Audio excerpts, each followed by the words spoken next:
오늘 수요일날 게리라 방송을 시작하겠습니다. 오늘은 저번에 공지했던 대로 나홀로 방에 그 설국열차인데 일부러 제목을 떡국열차라고 지어서 방송하게 되었습니다.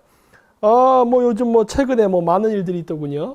많은 얘기들이 나왔는데 그 부분에 대한 얘기는 오늘 원래 예정대로 스케줄에 있는 설국열차 영화에 대한 그 리뷰를 하고 그 다음에 제가 그 입장에 대해서 얘기하겠습니다. 요즘 문재인 대통령이 중국 가가지고 여러 가지 지금 4대 외교를 많이 하고 있죠.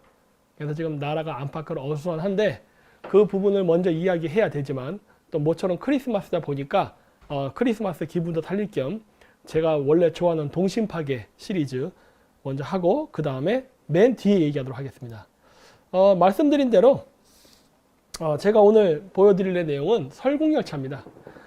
설국열차 여러분 보셨는지 잘 모르겠는데 어떤 이 프랑스 책이 만화가 원본인데 어떤 그런 거에 대한 책을 봤거나 아니면 거기에 대한 사전 지식이 있으면 재미있고 그냥 아무것도 모르는 상태에서 영화로서 봤으면은 좀 지루한 사람도 있을 거예요. 왜냐하면 이 속에는 많이 숨겨진 메시지들이 있습니다. 그걸 얼마큼 제가 오늘 이 제한된 시간 내에 풀어낼 수 있을지 모르겠지만 최대한 제가 할 수 있는 데까지는 이야기를 해보려고 해요. 먼저 설국열차 일단 위키피디아에 보면 이렇게 나오죠. 봉준호 감독이 만들었다고 합니다. 근데 내가 봤을 때 이거는 봉준호 감독이 만들 수 없는 영화예요. 그리고 이 감독도 얘기했습니다. 그 프랑스 만화책을 보고 그걸 기반으로 했다고. 왜냐? 여기 나오는 내용 자체가 한국 사람들이 모르는 내용이에요. 알 수가 없는 내용이지. 왜냐면은 이런 거에 대해서 공부한 사람이 우리나라에 몇 명이나 될까? 10명은 될까? 아마 거의 없을 겁니다. 그래서 아마 모르는 내용들인데 어쨌든 설국열차를 만들었는데 여기 보면 줄거리에 보면 지구온난화라는 얘기가 나옵니다. 여기 위키피디아 밑에 여기 줄거리 해서 밑에 여기 나오죠? 근데 여러분 그거 아십니까? 지구온난화는요 뻥입니다. 물론 제가 여기서 얘기한 지구온난화가 뻥이라는 거는 지구가 안 따뜻해진다는 게 아니라 지구온난화를 설명하는 내용들이 뻥이라는 거예요. 지구온난화를 설명하는 내용들. 예를 들어서 뭐 공장이 많이 생겨서 CO2를 배출하니까 뭐 지구가 따뜻해지고 북극의 얼음이 녹는다. 따라서 우리는 환경을 지키기 위해서 뭐 어쩌고 한 내용이죠. 그게 뻥이라는 겁니다. 그건 아니에요. 이거는 지구가 주기적으로 얼었다 녹았다를 반복하는데 그 과정 속에서 일어나는 거예요. 그러니까 지구온난화라고 얘기하면 안 되고 좀 정확히 얘기하려면 기후변화입니다. 그냥 기후변화. 네, 기존의 패턴을 벗어나서 이제 그 세계의 기후가 변하기 시작한 거예요. 그래서 이거는 기후변화지 결코 지구온난화라고 부를 수가 없습니다. 네, 그래서 지금 이런 일들이 일어나는 것을 배경으로 했는데 그래서 그러다 보니까 이 영화 내용 속에는 약간의 그 히든 메시지들이 좀 있어요. 그리고 그 지구온난화하면 항상 빠짐없이 나오는 게 뭐냐면은 교토 프로토콜입니다. 그 교토 프로토콜이 뭐냐면은 전 세계가 탄소를 배출할 수 있는 거를 국가별로 정하는 거예요. 이 나라는 얼마큼 CO2를 배출할 수 있고 이 나라는 얼마큼 CO2를 배출할 수 있다. 이런 식으로 탄소 배출권이라는 걸 만듭니다. 예. 그래서 CO2를 배출하는 양을 제한함으로써 지구온난화를 저지하겠다는 건데 그게 거짓말이라는 거예요. 예. CO2와 상관없거든요. CO2와 상관없이 지구는 따뜻해진 적이 더 많아요. 그거 아니야. 근데 그럼 그 CO2 배출했던 탄소 배출권은 왜 만들기 시작했느냐? 이 사람들이. 첫 번째, 이 설국열차의 내용에서도 나오겠지만 앞칸 사람과 꼬리칸 사람들의 이야기가 나옵니다. 즉 부자와 가난한 자 이야기가 나와요. 그러니까 이게 뭐냐면 전 세계적으로 공업화된 선진국들이 CO2 배출권을 많이 가지고 왜냐면 공장을 이미 지어놨으니까 많이 가져놓고 CO2 그걸 많이 회복해놓고 탄소 배출권을 가지고 있고 아프리카 같은 후진국은 아무래도 탄소 배출권이 CO2 배출이 적을 거 아닙니까? 왜냐면은 공장 같은 게 없으니까. 그러면은 너희 나라는 원래 평상시 요 정도의 CO2를 방출하니까 요만큼만 CO2를 방출할 수 있는 권리가 있어 하고 제한을 하게 되면 어떻게 돼요? 그 나라가 경제 발전을 하려고 산업시설을 집어넣으려 할 때 못 집어넣게 됩니다. 왜냐하면 공장을 짓는 순간 CO2 배출은 늘어나잖아요. 그래서 그런 식으로 해서 그 경쟁 국가의 산업화를 억제시키는 전략으로 쓰는 게 탄소 배출권이에요. 그리고 더 나아가서 후진국은 아무래도 정치적으로 부패되어 있기 때문에 그 부패된 정치인들을 매수를 해서 탄소 배출권을 또 삽니다. 사게 되면 어떠한 일이 벌어질까요? 예를 들어서 천만 톤의 CO2를 배출할 수 있는 권한이 있었는데, 예를 들어 뇌물을 써가지고 예를 들어서 한 500만 정도 탄소 톤에 해당한 탄소 배출권 내가 샀다. 그 나라 대통령으로부터. 그러면 그 나라는 탄소 배출의 양을 더 줄이니까 어떻게 돼요? 더 산업화 못 돼요. 자칫 잘못하다 어떻게 된다? 산화 제한, 인구 증가까지 억제하는 그러한 일이 벌어지게 되는 거예요.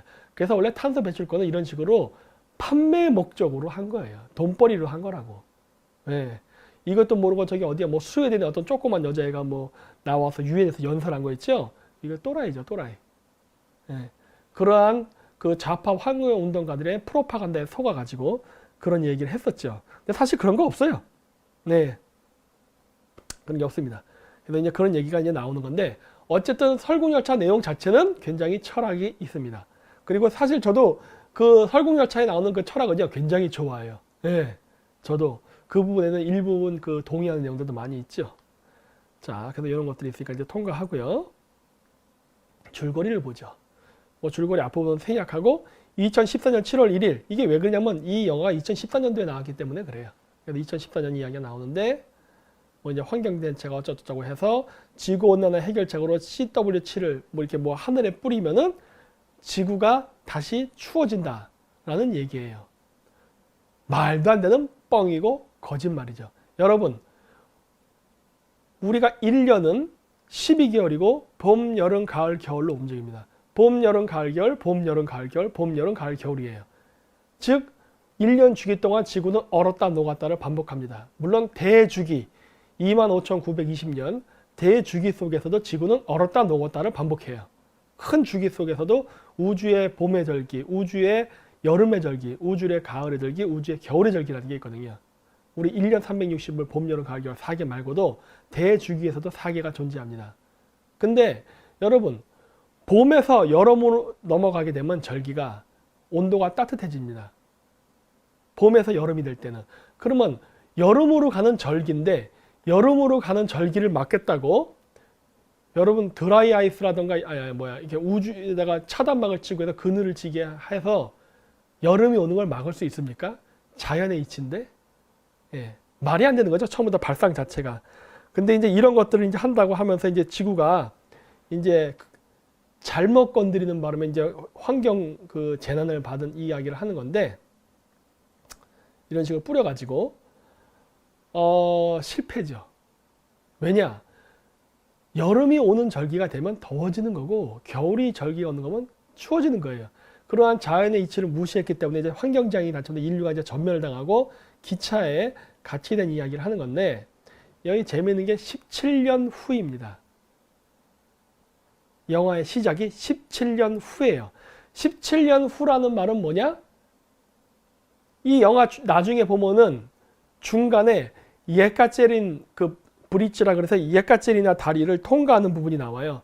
그러면서 해피 뉴 이어 하면서 새해가 밝았다고 합니다. 그래서 몇 년이 되느냐? 18년이 돼요. 18년째가 되는 해에 이 설국 열차가 멈춥니다. 네. 그러니까 18이라는 숫자는 뭐를 상징할까요? 6 곱하기 6 곱하기 6. 666이지. 6, 3, 18. 또 666 나오다 사탄 또 나오는데 전 얘기했죠? 그런 거 존재하지 않는다. 악마 없습니다. 그런 거 없어요. 그게 아니라 18이라는 숫자는 북극성을 상징해요. 네. 북극성을 상징함과 동시에 천지인을 상징하죠. 우주, 지구, 인간이 각각 6, 6, 6을 상징하거든. 네, 그런 게 있습니다. 그래서 이제 그런 걸 상징하는데, 이 영화가 그래서 시작 배경이 지구가 얼은 지 17년이 되고 18년으로 넘어가는 즈음이에요. 즉 무슨 얘기다? 12월 25일에 대한 이야기입니다. 12월 25일에 대한 이야기예요. 네. 새해가 되는 기준은 여러 가지가 있다고 했어요. 그 중에 하나가 태양력 기준으로 하는 양력 1월 1일, 달을 기준으로 하는 음력 1월 1일이 있고, 그 다음 무엇이느냐? 북극성력을 기준으로 하는 12월 25일이 있다. 세 개가 존재한다. 예.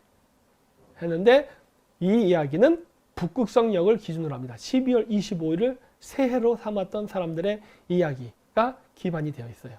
왜냐하면 12월 25일이 굉장히 중요하거든요. 자, 그래서 여기 보면 이제 음식을 먹고 하는데 이 문이라는 얘기가 많이 나옵니다. 문. 근데 이거는 매트릭스 2탄에서도 많이 나와요. 여러분 매트릭스 영화에 보시면은 2탄에 보면은 문이 계속 나옵니다. 문. 그래서 문을 열면은 어떤 세계가 나오고 닫았다 다시 열면 또 다른 세계가 나오고 막 그래요. 아마 이 매트릭스 2탄을 보신 분이 있을 거예요. 여기서도 마찬가지로 문이 나옵니다. 이 문이 뭐야 이게 반중 게임 박사님 적그리스도 마음대로 생각하세요. 마음대로 생각하세요. 이 문이라는 거는 뭐냐 천문학적으로 12개의 절기를 상징합니다. 24절기니까 24개라고 할 수 있어요. 그래서 매트릭스에 보면 수많은 문들이 나오잖아요. 그 문이 각 시간대를 통과하는 문, 즉 경계선을 나타내요. 그래서 태양이 황도 12궁을 넘어간다 하잖아요. 그래서 12개의 문을 넘어가는 걸로 이 묘사를 합니다. 그리고 우리가 24절기라는 말을 하잖아요. 그래서 24개의 문을 얘기해요. 예. 그렇게 된다고. 그래서 이 영화에서는 칸이 26칸이었어요. 그럴 거예요. 그래서 꼬리칸서부터 들어가니까 24칸을 넘어갑니다. 24절기.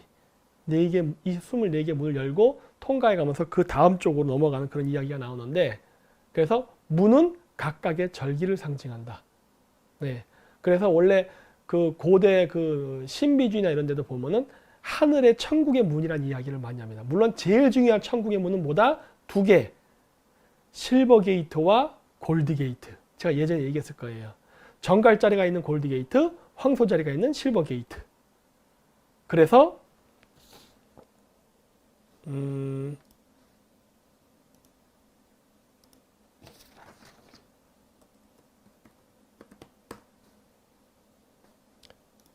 어디 보자. 바티칸 베드로. 이 바티칸의 베드로 성당에 보면은 바티칸의 상징물이 안 보이는구나. 그건 내가 직접 여기 나올려나? 그쵸? 여기 베드로가 손에 들고 있는 게 뭡니까? 여기 손. 이거 뭐예요? 이거 열쇠라고. 열쇠. 뭐에 대한 열쇠? 천국의 열쇠. 천국의 열쇠. 자, 그러면은 바티칸의 상징이 뭔지 보죠. 뭐? 바티칸. 아이고, V인데. 자, 바티칸의 상징이 뭐죠? 황금키와 은혜키, 골드키, 실버키. 뭐를 열기 위해서? 골드게이트와 실버게이트.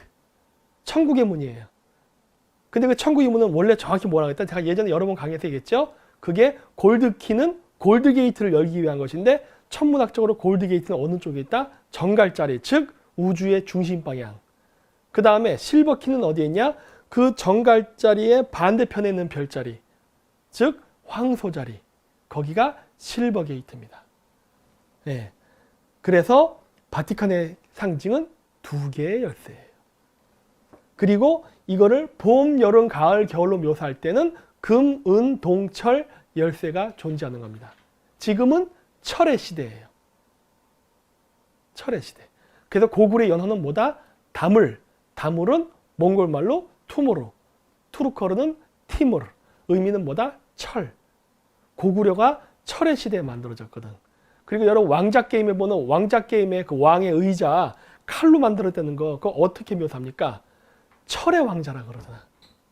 황금 왕자라는 얘기는 안 합니다. 철의 왕자라 그래요. 왜 그래요? 철의 시대거든. 철의 시대에 대한 이야기이기 때문에 철의 왕자라고 합니다. 그런 것들이 영화 속에 잘 숨겨져 있죠.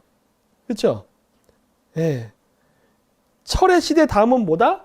금의 시대입니다. 봄, 여름, 가을, 겨울. 금, 은, 동철. 금, 은, 동철이거든요. 그러니까 철의 시대가 끝나면 다시 무슨 시대로 간다? 황금의 시대로. 그 황금의 시대라는 게 여러분이 생각하는 그런 어떤 파라다이스 유토피아적인 황금의 시대냐? 그건 전 모르겠어요. 그냥 절기가 그렇다예요. 그거를 인간들이 사적인 마음으로 어떤 뭐 유토피아나 이상향을 말하는 건데 글쎄요. 나는 그러는 거예요. 여러분 겨울은 나쁘고 봄은 좋은 건가요? 그런 거 없잖아요. 우주 절기에 그런 거 없잖아요. 여름은 좋고 겨울은 나쁜 건가? 그런 거 없어요. 예, 인간들이 그거를 갖다가 선과 악이 있다라고 개인적인 주관적인 마음으로 정한 것이지 자연은 그냥 자연일 뿐이에요. 여러분들이 그 자연을 좋아하건 싫어하건 상관없이 그 자연은 그냥 그렇게 존재합니다. 예. 그래서 이게 문 얘기가 나오고 문 3개가 딱 4초 동안 동시에 열린대요. 4, 3, 12 숫자가 나오죠. 그리고 이제 이제 신발 얘기 나오는데 이거 보면은 어린아이를 이렇게 데려갈 때 자기 아이를 뺏겼을 때 아빠가 신발을 던지거든요. 근데 요거와 비슷한 사건이 있었죠. 그게 뭐였죠? 예전에 이라크 사태 때 이라크 대통령이랑 그러니까 사담 후세인 죽고 새로운 이라크 대통령이랑 조지 부시 대통령이 이라크에서 기자회견할 때 그 어떤 이라크의 기자가 신발을 던지죠. 그래서 신발을 던진다는 건 원래 저항의 상징입니다. 네. 그래서 쓰는데 여기서도 그래서 이 신발이 나오죠. 그래서 이것은 신발이 아니다. 뭐 무질서다 어쩌고 얘기하면서 신발 위치는 머리가 아니라 발로 정해져 있다. 즉 뭐다? 각자 자신의 위치에 있어야지 그 위치가 뒤바뀌면 안 된다라는 얘기를 하죠. 이렇게 무임승차자들은 뒤에, 정식으로 돈 내온다는 사람은 앞에. 이것이 사회 질서이다. 이렇게 너희 자리를 알라 그리고 지켜라. 신발이 되어라 해서 머리에다가 신발을 얹죠. 왜? 머리에다 신발을 얹는 건 어울리지 않는 거거든. 즉 그 질서를 지켜라예요.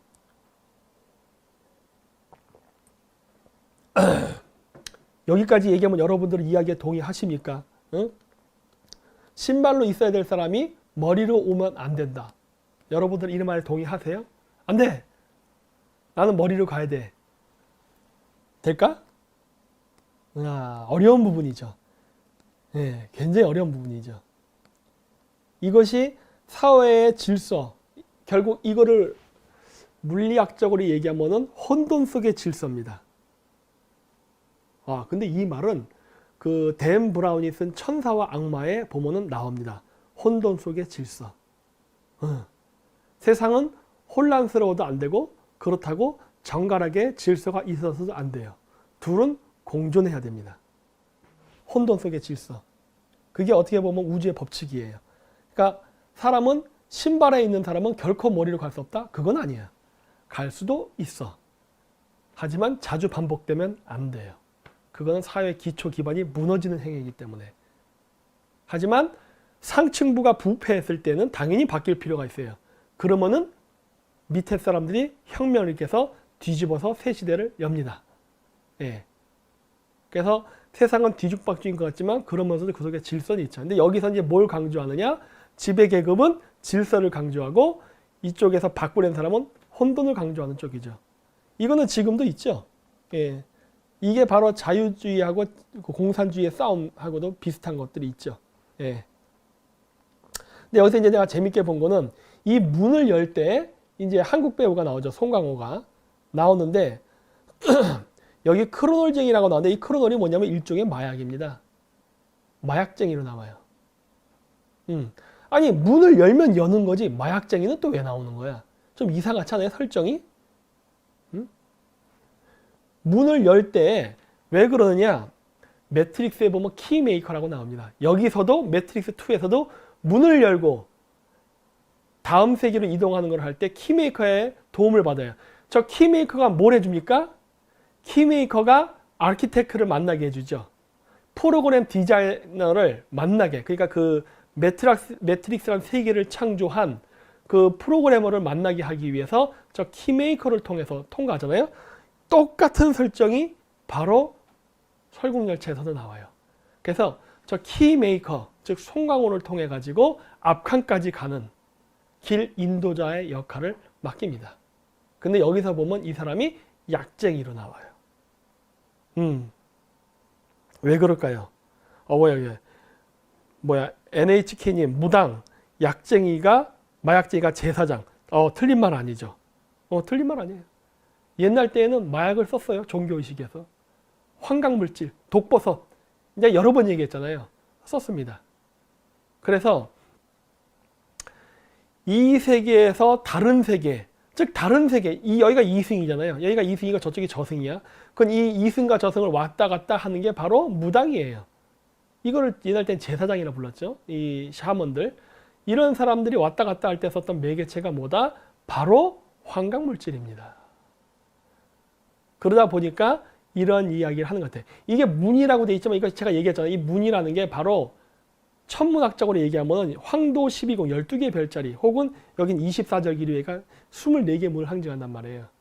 그 문을 열고 들어가는 게 바로 시간이야. 근데 시간이라는 개념은 물리적 이동하고 관계가 있습니다. 즉 태양의 이동과 관련이 있거든요. 그래서 태양이 이렇게 지구에서 봤을 때, 지구에서 관측의 측면에서 봤을 때 태양이 이렇게 움직이는 것처럼 보이는데 태양이 움직이는 길을 황도라고 해요. 그리고 이게 밤하늘에 은하수가 이렇게 떠 있는데 태양이 지나가는 길과 은하수가 만나는 두 지점이에요. 그 두 지점이 바로 골드게이트와 실버게이트, 즉 정갈자리와 황소자리라 불리는데 그 지점을 가야만 즉 아키텍트, 창조자를 만날 수 있다고 믿는 거예요. 무슨 말이냐? 여기서는 이제 뭐 철도 엔지니어를 얘기하지만은 천문학적으로 그게 뭐냐면 북극성입니다. 은하수를 타고 북극성에 이른다. 황도를 타고 북극성에 이른다. 이거거든요. 그 만나는 지점이 바로 이 문이죠. 문. 마지막 최종적인 문, 골드게이트 혹은 실버게이트를 열고 그 안으로 들어가야 북극성을 만날 수 있다는 개념이기 때문에. 그래서 옛날 때 하늘에 있는 북극성, 즉 하느님을 만날 때에는 그래서 하늘로 올라가기 위해서 자신의 영혼을 유체 이탈을 시킨다고 믿었거든요. 그 유체 이탈을 시키는 방법으로서 뭘 썼냐면은 자신의 몸을 반가사 상태, 즉 몸을 혼수 상태로 만들어서 죽음의 직전에 문턱에 이르게끔 만드는 그러한 특수 비법을 썼던 게 독약이에요. 그게 바로 독버섯입니다. 광대버섯 이런 것들. 그래서 그런 것들을 샤먼들이 썼죠. 그래서 그거를 통해 가지고 신을 만난다라고 생각했던 거죠. 그 개념이 그대로 여기 영화에 반영되어 있는 거예요. 즉 키메이커는 뭐다? 무당입니다. 그냥. 그래서 약쟁이로도 나오죠. 이렇게. 그리고 이제 여기 가다 보면 중간에 이렇게 음식이 나오죠. 자기네들이 먹는 음식들이 알고 보니까 바퀴벌레였어요. 이런 내용들. 근데 사실 이런 거는 뭐 여러분 이제 뭐 여러 가지 이제 여러분도 사시면서 아시겠지만 지금 요즘 여러분들이 드시는 음식이 멀쩡하게 별로 없습니다. 이제는 우리가 먹는 음식들 다 패스트푸드 이런 것들 다 뭐로 만들었어요? 여러분들이 알면 못 먹을 것들로 만들죠. 소세지 어떻게 만들어요? 제주공정 보면 여러분 드시겠어요? 네? 그렇거든요. 햄버거 패드 제주공정 보시면 여러분 드시겠냐고. 네. 자연적으로 만들었던 예전의 음식이 아니거든요. 지금 가공식품은. 예. 특히 우리는 그나마 낫지. 중국 애들은 어떨까? 거기는 끔찍하죠. 예. 아예 화공약품을 이용해서 계란을 만들고 막 그러잖아. 그러니까 이런 것들이 있단 말이에요. 그래서 점점 우리가 정상적으로 먹는 음식의 질이 떨어집니다. 자, 그러면 우리가 먹는 음식의 질은 왜 떨어질까요? 여러분 생각해 보셨어요? 우리가 먹는 음식의 질은 왜 떨어질까? 왜 나빠질까? 예? 메뚜기라고도 뭐 나오는데, 예. 왜 그러냐고요? 그거는 간단합니다. 인구가 너무 많아서예요. 간단해요. 인구가 많아서 그래요. 그래서 우리 인류가 먹을 수 있는 옛날 때 쉽게 구할 수 있던 건강한 음식을 점점 구하기 힘들어지는 건 인구가 너무 많아서 그래요. 어떤 사람들은 그래요. 70억 인구를 배불리 먹일 수 있는 음식은 충분히 존재한다. 맞아요. 할 수 있어요. 뭐 이게 한국도 요즘 비만 많지 않습니까? 그래서 비만을 안 찌게 우리도 건강하게 밥을 먹으면서 남는 부분을 가난한 나라에 주면은 그 수치상으로는 70억 인구가 모두 배불리 먹고 산다는 결론이 나옵니다. 근데 그거를 진짜로 적용했을 때 70억 인구가 배불리 먹고 살까요? 천만에 만만해. 안 됩니다. 그게 안타까운 현실이에요. 여러분들 우리 환경운동 좌파 말고 또 난민들 또 위한다는 가짜 인권단체들 좌파들 말하는 거 거짓말이에요. 왜 그런지 아세요? 내가 옛날 때도 그런 사람들한테 막 얘기해봤어요. 미 제국주의 어쩌고 얘기하고 환경 파괴 어쩌고 얘기하려 그래. 내가 그랬어요. 아저씨가 입고 있는 그 옷, 그거 10년 동안 입을 자신 있어? 내가 그랬다고요. 그 구두 평생 동안 그것만 신고 다닐 자신 있냐고. 밥 아침, 점심, 저녁 김치에 쌀밥만 먹을 자신 있어? 그러면은 그 말이 실현돼요. 근데 이거 환경운동한다고 하면서 지금 보니까 햄버거도 사 먹고 회식한다고 애들 환경단체들 단축 모으고 건배하고 술도 마시고 밥 먹고서 커피도 마시고 이러고 있잖아. 그러면 안 되는 거예요. 그러면 70억 인구가 배불리 못 먹습니다. 왜냐? 이것들이 절대로 불가능하기 때문에 70억 인구가 먹이사슬의 꼭대기에 있으면 그 밑에 나머지 먹이사슬은 70억보다 많아야 돼요. 여기서부터 문제가 오는 거예요. 여기서부터. 먹이사슬의 최상부는요, 숫자가 적어야 됩니다. 그렇지 않고 많으면 그다음부터 난리가 나요. 이게 옛날 때 미국에서 그게 있었죠. 여기 물론 이 이야기에서도 나오지만은 옛날 때 서양에서 자선단체가 아프리카에다가 구호물자를 계속 지급해줬더니 나중에 어떤 일이 생겼느냐? 구호물자를 받는 게 당연해져 버린 거야. 근데 나중에 어떻게 하냐? 북한 사람하고 똑같아요. 구호물자를 주니까 맛이 없네. 옷을 갖다 줬더니 옷이 멋이 없다. 유행이 지난 것이다. 이런 식으로 불평을 하기 시작하는 거야. 이렇게 된다니까. 그래서 불가능합니다. 그런 일은 절대 일어나지 않아요. 그래서 여러분들이 생각하는 그러한 관점에 아름다운 이상사회 안 열립니다. 네. 세상은 굉장히 잔혹하고 냉정해요. 여러분들이 생각하는 이상사회 안 열려요. 공산주의가 그런 유토피아를 말했기 때문에 실패한 겁니다. 네. 하여튼 그래서 음식에 이런 얘기들이 나와요. 그래서 얘네들이 이렇게 만들어준 젤리가 사실은 알고 보면은 더러운 음식으로 만든 대량 생산 아니야, 대량 생산. 그래서 실질적으로 우리가 먹는 음식들은 알고 보면은 그렇게 좋은 음식이 아니다라는 것을 간접적으로 보여주고 있죠. 이 부분이 아까 제가 얘기했던 겁니다. 여기 딱 들어가면은 복면을 쓰고 애들이 도끼를 들고 있는데 예까젤이나 브릿지를 통과했다고 하면서 3, 2, 1 해서 해피 뉴 이어 그래요. 새해가 밝았다. 흥미롭네. 이제 새해가 밝았으니까 어떻게 된 겁니까? 이 사람들이 기차에 탄 지 18년이 지난 거예요. 그렇죠? 자, 근데 예까젤인 브릿지를 통과했다 하면서 이렇게 얘기가 나오는데 이 새해가 밝았다라고 얘기하는 거를 굳이 영화 설정에 왜 넣었을까 하는 거예요. 굳이 영화 설정에. 이거 넣을 필요 없잖아, 이거 사실. 여러분, 그냥 전쟁하면 전쟁했지. 예? 이게 왜냐면 이 영화 자체가 천문과 깊은 관련이 있어서 그래요. 자, 새해가 밝았다고 했는데 예까젤인 브릿지, 다리를 통과했답니다. 예까젤인이 뭡니까? 예까제리나 대제, 쌀 예까제리나 그 제정 러시아의 여왕이죠. 피터 대제 이후에 차르가 됐던 여자 예까제리다. 바로 러시아입니다. 러시아인데 자, 아까 제가 12월 25일이라는 얘기를 했죠. 12월 25일이 새해를 가르는 분기점이 된다. 즉 시간입니다. 근데 이 시간을 이야기할 때 여러분 세상의 중심이 어딜 것 같습니까? 이 시간을 얘기할 때 세상의 중심 미국이 아닙니다. 이 세계의 세상의 중심 즉 시간을 통제하고 시간을 지배하는 지역은 영국입니다. 그래서 그리니치 천문대가 있는 그리니치를 중심으로 해서 표준시를 이야기합니다. 영국 런던이 표준이에요. 이 세상의 중심은 런던입니다. 네. 네. 자, 런던이에요. 따라서 런던을 중심으로 해서 시간대가 나눠지는 거예요. 근데 이 영화 이제 보면 나오겠지만 해피 뉴 이어하고 이제 새해가 된 다음에 저기 나중에 애들이 있는 칸을 가면은 부활절 달걀을 나눠줍니다. 여기서도 나올 거예요, 좀 이따. 여러분, 부활절은 몇 월이에요? 아세요? 부활절. 부활절은 3월 20일쯤입니다. 3월 후반대예요. 3월 말쯤이 바로 부활절이 있는 기간이에요. 자, 새해는 1월 1일이에요. 근데 여기서 예까제린 다리를 넘었다는 얘기예요. 예까제는 어디예요? 러시아예요. 시간대로 볼까요? 영국 그리니치 표준시로 하면은 화면 보여주세요. 이 가운데 녹색, 여기가 런던 표준시입니다.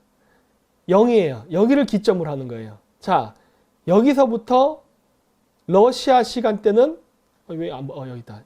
여기 파란색 영역입니다. 바로 어디야? 하나, 둘, 세 칸이라고. 이쪽이라고. 이쪽이에요.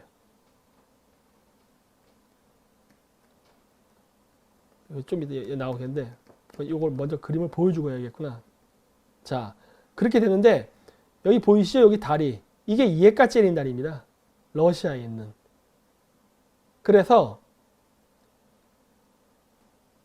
새해 1월 1일 때 우리가 부활절은 당연히 1월일 것 같은데 아닌 게 이유가 뭐냐면 부활절은 3월에 합니다. 3월을 기준으로 하는 이유는 바로 춘분 때문이에요. 그래서 상징적으로 새해에서 해피 뉴 이어는 1월 1일이잖아요. 새해인데 3월, 즉 3시간 더 빠른 지역을 기준으로 잡아놓은 거예요. 거기가 어디다? 부활절을 상징하기. 3월 24일 쪽을 보여주기 위해서. 왜냐? 그 춘분 때문에 그렇습니다. 이건 제가 좀 이따가 따로 얘기할 때 할게요. 그래서 여러분 제가 저번에도 얘기했죠. 동심파괴 크리스마스 할 때 크리스마스 때 뭐 한다? 대규모 인신공양이 일어났다. 고대에는. 그래서 크리스마스 트리의 마블이 뭐다? 전쟁에서 잡은 포로나 노예들을 목을 댕강댕강 잘라서 해골 바가지를 매달았다 그랬잖아요. 그리고 새로운 태양이 떠오르길 빌기 위해서 거기다가 여자를 산채로 잡아서 묶어놓고 불태워 죽였다고. 그런 야만적인 풍습이 고대에 있었다고 했죠. 그게 오늘날 크리스마스의 기원이에요. 예수님 탄생하고 전혀 상관이 없습니다. 예, 이런 거는 교회에서도 다 얘기할 거, 알 거예요 아마. 공부한 사람은 다 알겠지. 그런데도 공교롭게 여기서도 영화에서 나오죠. 새해를 기준으로 해서 바로 정확하게 74%의 인구를 제거하겠다. 그렇죠?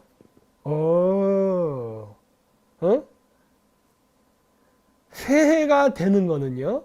즉 신세계가 열린다는 것은 여러분이 생각했을 때 그렇게 좋은 의미가 아닙니다. 여러분 입장에서는 그래요. 왜? 여러분들은 제거의 대상이 되니까.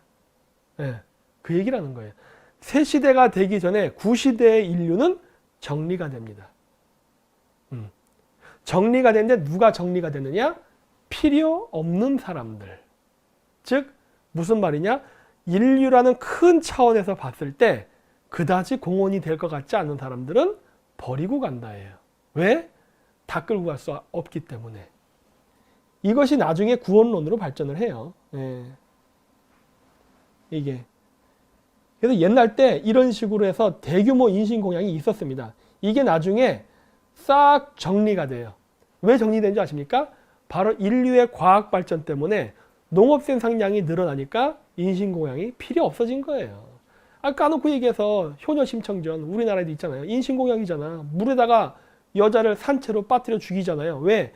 용왕님을 기쁘게 해서 물고기를 많이 잡겠다는 의도거든요. 물고기를 많이 잡아야 어떻게 한다? 많은 사람이 먹거든. 한 입이라도 줄이죠. 옛날 때 그 할머니 세대는 그랬잖아요. 그 여자들 빨리 시집 보내야 된다고. 왜? 한 입이라도 덜기 위해서. 이런 얘기 옛날 때 많이 했다고요. 예. 그래서 옛날 때는 식구는 필요한데 필요하면서도 필요 없는 게 옛날 때는 여자였어요. 왜? 농사는 남자가 힘으로 짓는데 여자는 그게 아니니까. 그래서 옛날 때 여자를 천대했던 겁니다. 농업 사회 때 여자를 천대했다고. 그래서 예. 또 다산은 해야 돼. 예. 이런 딜레마가 있었죠. 근데 이런 딜레마가 해결되고 오늘날 이런 식의 사회가 펼쳐진 것은 어떻게 보면 과학의 발전 덕택이에요. 과학이 발전하지 않았다면 아마 지금도 인신공양을 했을 겁니다. 그리고 인신공양 다음으로 많이 했던 게 뭐냐? 전쟁입니다. 전쟁을 통해서 인류의 인구를 적정선을 유지했어요. 중세시대에 이런 거 많이 했어요.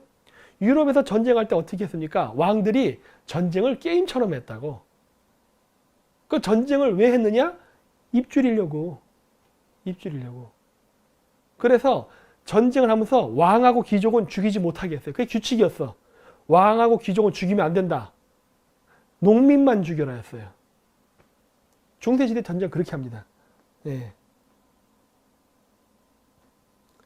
그래서 여기 이제 들어가면 이제 예까제린부르크를 이게 통과하고 나면은 예까제린 브릿지를 통과하고 나면은 그 다음 터널이 나오면서 어둠이 들어옵니다. 왜냐? 12월 21일은 동지잖아요. 태양이 안 뜬다고. 제가 저번에 그 태양 탐사선 프로그램 얘기했는데 어디 까신 분 계십니까? 자, 내가 이제 프로그램을 제가 보여드리겠습니다. 요 빼가지고 저쪽으로 옮길게요. 어디 보자. 제가 갖고 있는 프로그램을 보이게. 핸드폰 보이나요? 네. 자, 천문. 태양 탐사선이라고 왼쪽 밑에 있죠? 이걸 딱 누르겠습니다. 자, 그럼 이렇게 그림이 나와요. 이게 뭐냐면은 지금 이 사람이 있는 위치입니다. 자, 보세요.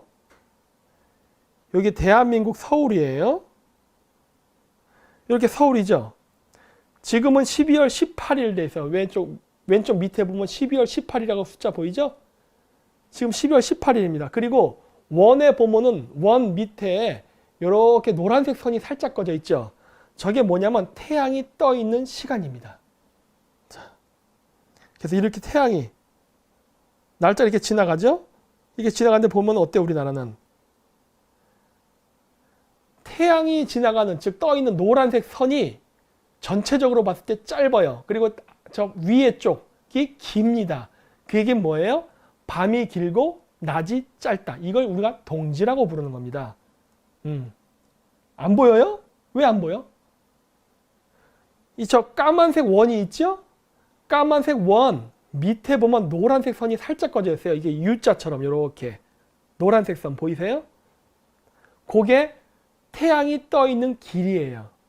어디 보이십니까? 아, 잘 보여요? 그치? 보이죠? 예. 보일 겁니다. 자, 근데 저게 12월 달이기 때문에 짧은 거예요.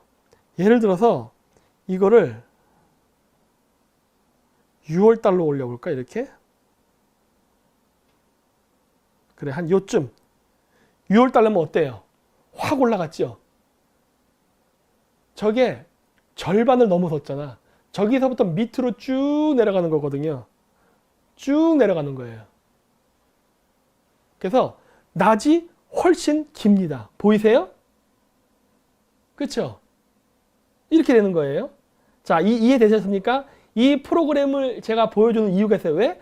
백문의 불여일견. 백문의 불여일견. 즉 하지는 6월 25일경입니다. 그래서 하지 때는 저렇게 길고 동지 때는 짧은 거예요. 이거 제가 왜 보여드렸느냐? 12월 25일을 새해로 기준을 잡는 사람들은 어디서 왔다? 북쪽에서 온 사람들입니다. 북쪽에서 온 사람들. 자, 신라를 제가 여러 번 얘기해요. 신라가 고대사에서 굉장히 중요하다는 얘기를. 신라의 천마총 그 그림 있죠? 천마도 안에 천마총 그림. 천마총 무덤 안에 천마도라는 백색 말을 그린 그림이 있죠? 그 그림이 있는데 그 그림을 그린 나무가 뭡니까? 자작나무입니다. 시베리아산 자작나무. 아니 그러면 경상북도 경주에 있는 신라가 무슨 왕의 무덤에 쓰는 나무를 시베리아 가서 가져왔을까? 그런 생각 해보신 적 있습니까? 왜 시베리아에서 그 나무를 갖고 와? 네?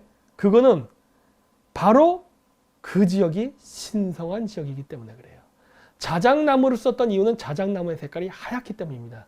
아까 얘기했듯이 고대인들은 하늘에 있는 신, 하나님이에요. 원갓은 북극성이에요. 북극성 외에 황도 12궁의 12개의 별은 하느님입니다. 여러 별신들이기 때문에. 그래서 우주 중에 가장 최고의 신인 하나님, 즉 북극성에 가기 위해서는 은하수를 타고 북극성에 도달한다고 믿었어요. 근데 그 은하수의 색깔이 하얗습니다. 그래서 제사장들이 온몸을 하얀색 옷을 입고 제사를 지내는 거예요. 우리나라도 제사절 때 하얀색 옷 입죠? 그래서 하얀색 옷을 입어요. 왜? 흰색은 하늘과 땅을 연결하는 은하수를 상징하는 색깔이라.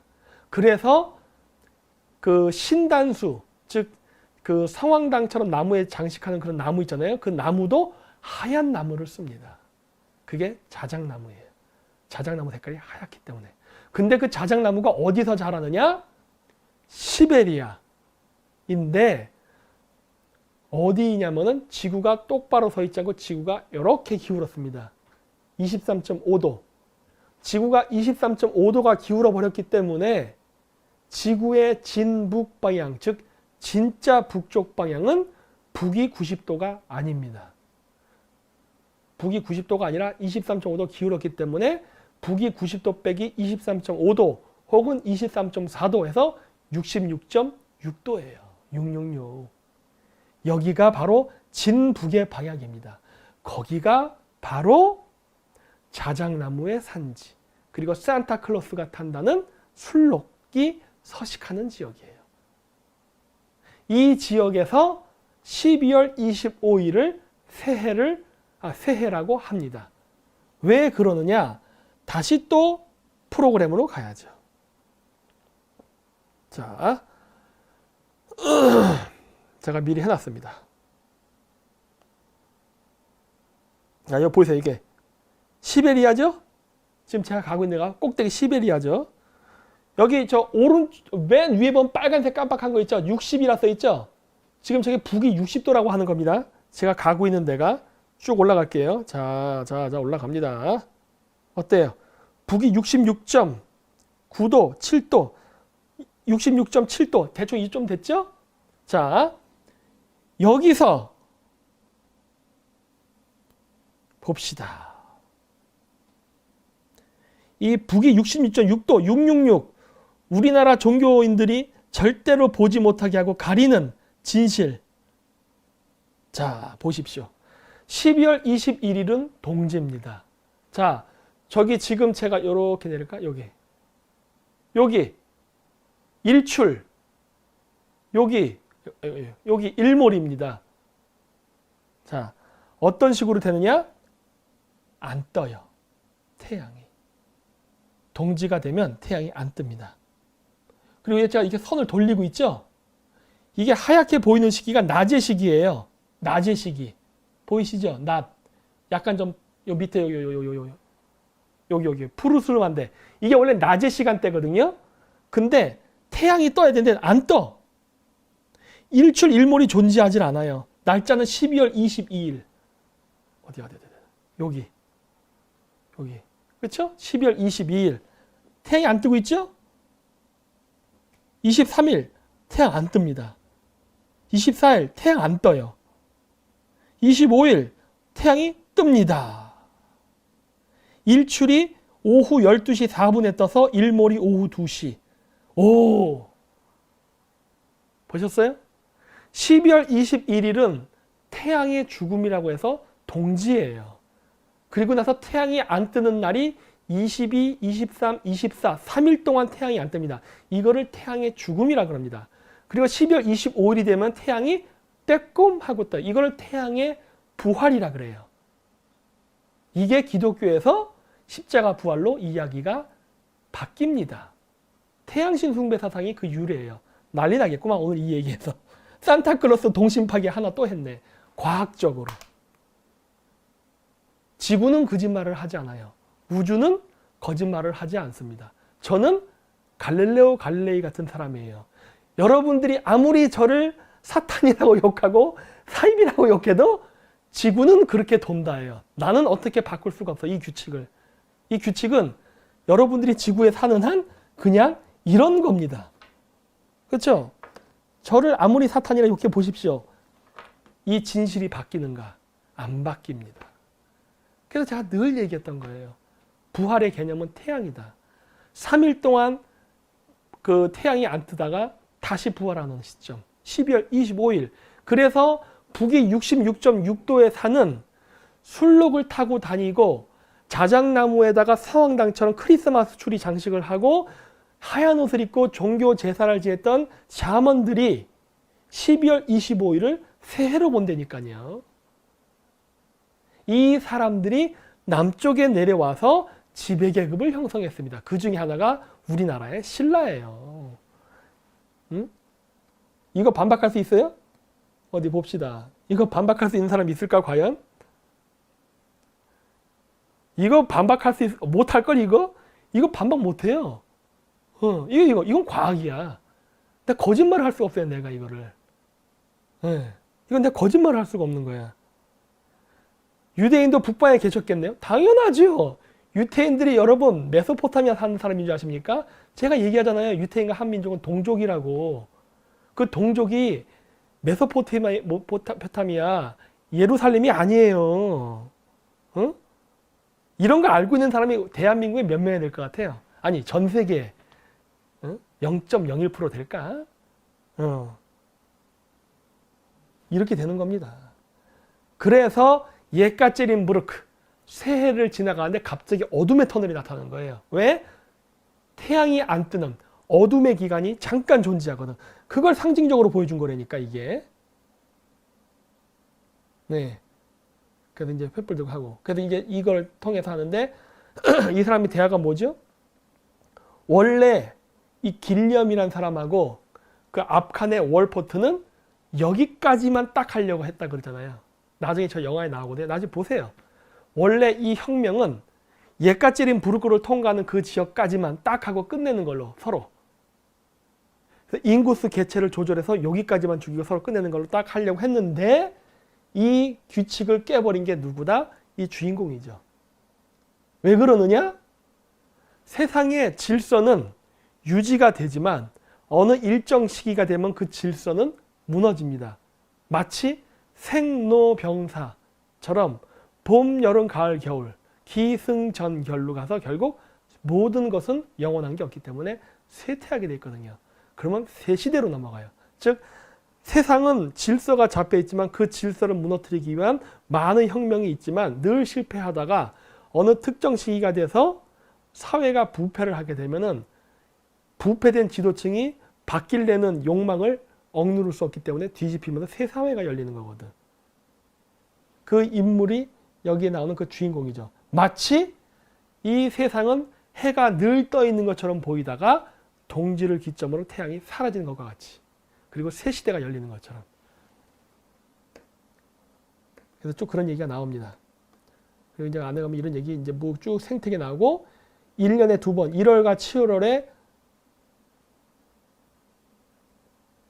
먹을 게 나온다. 이 말에도 엄청난 수수께끼가 있죠. 물고기 생선이 부족해? 얘기하면서 이게 이제 부족하고 말고의 문제가 아니라 균형 때문이다. 개체수를 정확히 관리해야 된다. 그러면서 수시를 딱 줍니다. 1월과 7월에만 먹을 수 있다. 이게 뭘 상징할까, 여러분? 1월과 7월. 네? 1월과 7월에만 먹을 수 있다. 다시 처음으로 돌아갈게요. 이렇게. 1년에 2번 나온다. 생선. 1월과 7월. 근데 하필이면 통과한 데가 수족관이야. 그리고 거기서 말하는 이 이야기는 생선에 대한 이야기입니다. 물고기 자리. 시진핑님 정확히 맞히셨네요. 맞죠? 자, 또 하나의 동심 파괴를 해드리죠. 오병이어. 뭐예요? 5개의 빵과 2개의 물고기. 5개의 빵과 2개의 물고기로 이스라엘 백성이 배불리 먹고 살 수 있습니까? No. 불가능해요. 과학적으로 불가능하고 현실적으로 불가능합니다. 물고기 2마리랑 빵 5개로 어떻게 사람을 배불리 먹여 살려? 안 되지. 무슨 말이냐는 거 이게. 그 말은요. 별자리입니다. 별자리. 날짜가 조금씩 어긋나 있죠.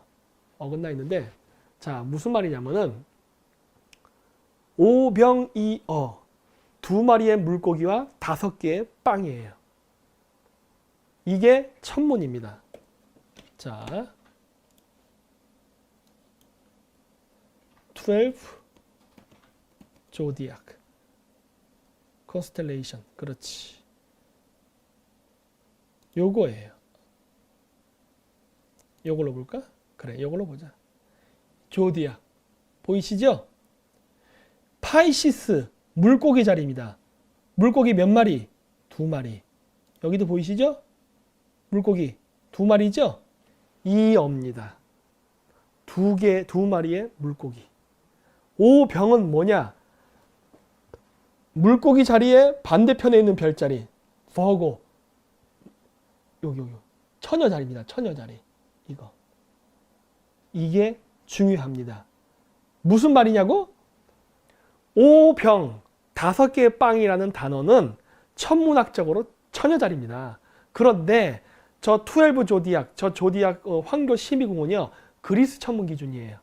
히브리 기준으로는 처녀 자리가 아닙니다. 저거는 베들레헴입니다. 베들레헴은 히브리어고 그걸 영어로 바꾸면 뭐다? 브레드. 한국말로 뭐다? 빵. 처녀 자리.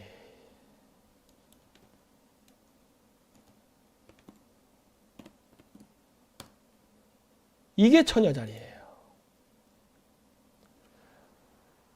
별자리의 연결은 민족마다 다릅니다. 동의하시죠? 민족마다 달라요. 동양 천문, 서양 천문 다르죠? 별자리 연결하는 게. 물론 가끔 같을 때도 있어요. 예를 들어 북두칠성 같은 경우는. 근데 대부분 달라요. 자, 근데 그리스인들은 여기 있는 이 별자리들을 다 연결해서 처녀자리라 부른 거예요. 그런데 유태인들은 요 안쪽의 별만 부른 겁니다. 하나, 둘, 셋, 넷, 5개. 5개의 밝은 별을 베들레헴이라 불렀어요. 5개의 빵입니다. 응? 그래서 오병이어라는 말은 뭐냐? 물고기 2마리야 빵 5개로 이스라엘 사람에게 기적과 같이 빵을 나눠주고 물고기를 나눠준 게 아니라 봄에 씨를 뿌려서 태양이 물고기 자리와 함께 뜰 때 봄의 절기입니다.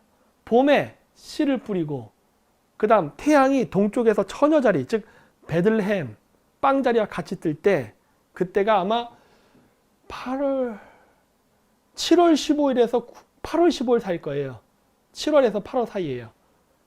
그때에 추수를 해서 음식을 먹으니 모든 백성이 배부르게 먹었다. 누구의 비호하에? 태양의 비호하에. 지금 이거 태양에 대한 이야기거든. 태양이 뜨는 봄의 절기에 씨를 뿌리고 태양이 뜨는 가을의 절기에 추수를 해서 배불리 먹었다. 그렇죠? 제 말이 틀렸을까요? 어디 봐야지. 아, 구라 아니에요. 성경이 왜 구라입니까? 과학이지. 과학을 신격화 시켰으니까 문제인 거지. 과학이에요, 과학. 네. 모든 것은 뭐다? 태양입니다. 아까 이제 12월 25일 날 부활하는 거 태양이에요. 모든 건 태양하고 관련이 있다니까. 태양과 북극성의 이야기예요. 네. 그래서 이런 이야기들이 나오죠. 그래서 대화 중간에 갑자기 물고기 이야기가 나오는 거 보고 내가 이런 식의 힌트를 얘네들이 영화에서 보여주는구나 라고. 이게 보면은 내가 느끼는 게 뭐냐, 이 서양 애들은 다 알고 있어. 알면서 장난치는 것 같아. 네, 장난치는 것 같아요. 너희들이 아나 모르나 테스트 해볼까? 이런 식인 것 같아. 네.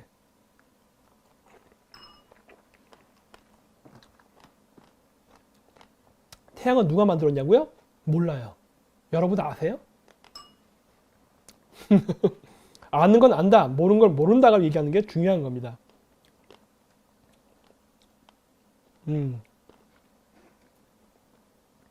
그래서 이런 것들이. 그래서 균형에 대한 이야기를 합니다. 이 균형이라는 게 중요해요. 좀 이따가도 나오겠지만 우리가 지구가 봄, 여름, 가을, 겨울을 걷는 건 지구의 세차운동 때문입니다. 지구가 자전과 공전할 때 이게 세차운동을 해요. 이 세차운동이 봄, 여름, 가을, 겨울을 만들어내요. 네, 즉 뭐다? 파동이에요. 근데 이 파동은 왜 일어나느냐? 마치 그런 것과 똑같죠.